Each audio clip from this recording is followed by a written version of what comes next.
Hello everyone and welcome to another Adventures in Woodturning. Today I am turning an Eastern Red Cedar candlestick. This piece of wood is actually a scrap piece of wood from a fencing project that my family was doing, so I thought I would take this opportunity to recycle and do a little practice turning.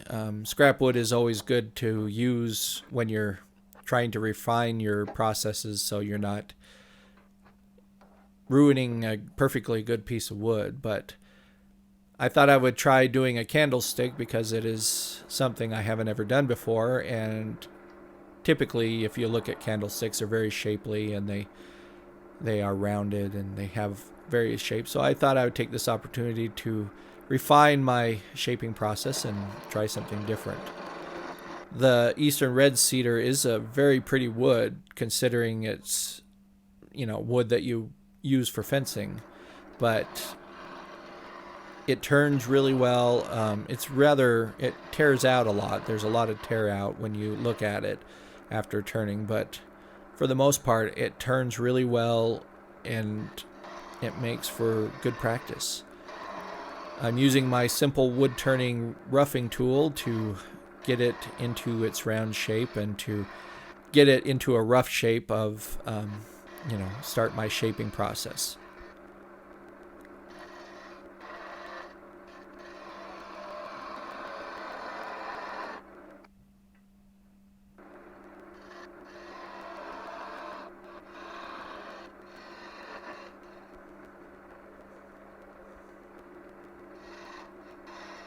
Now I'm starting to do my shaping a little bit and to get it started.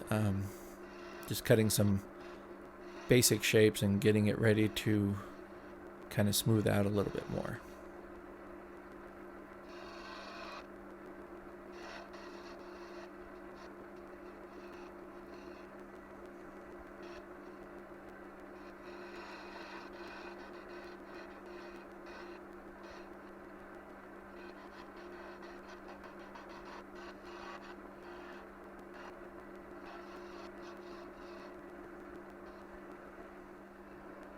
And now I'm using my simple wood turning, hollowing, and shaping tool. It's a round nose carbide tip that helps to get your final shapes. It helps you round out your corners.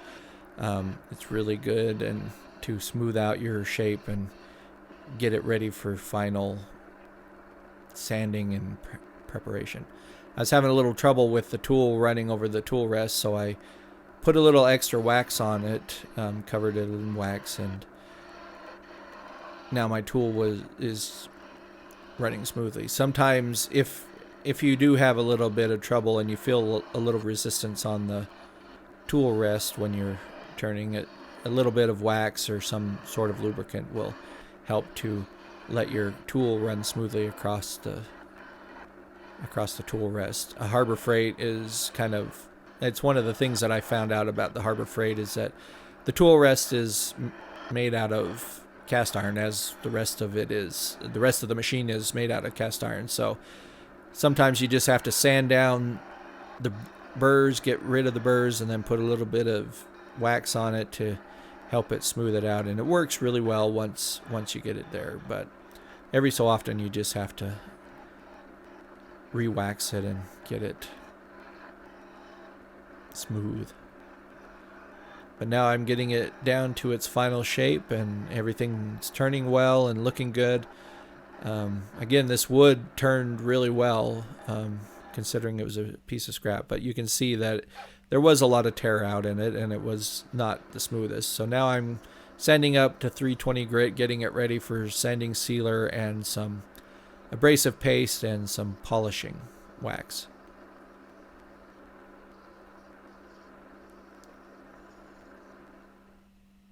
And now I'm getting the Mylan sanding sealer on it, getting it ready for final finishing.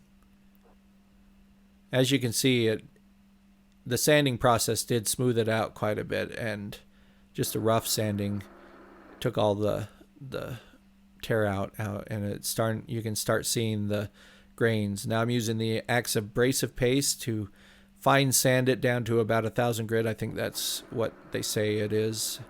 It's it uses microbeads to fine sand it and get all the rough edges out of it. But you can see the grain was starting to come out, and now the color's a little bit, yeah, you can see that grain in there, and it's very pretty.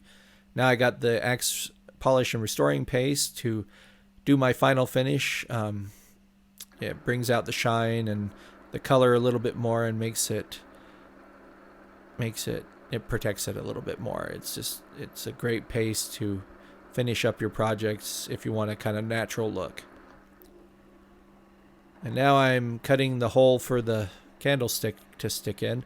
I was having a little bit of problem. I didn't have a lot of stability, so the hole was off just a little bit. So I did the best that I could on there, but it ended up not being straight. And now I'm got it finally finished.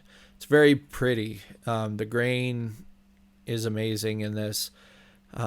And I think it turned out really well for a practice project. So again, thank you for watching these. I am grateful for those of you that have spent your time to watch these videos and join me on these adventures in wood turning and helping me to learn and grow. And hopefully it is helping you a little bit to learn and grow in wood turning, because wood turning is a lot of fun and it is a great hobby to do. So please like and subscribe, and I will see you again on another episode of Adventures in Wood Turning.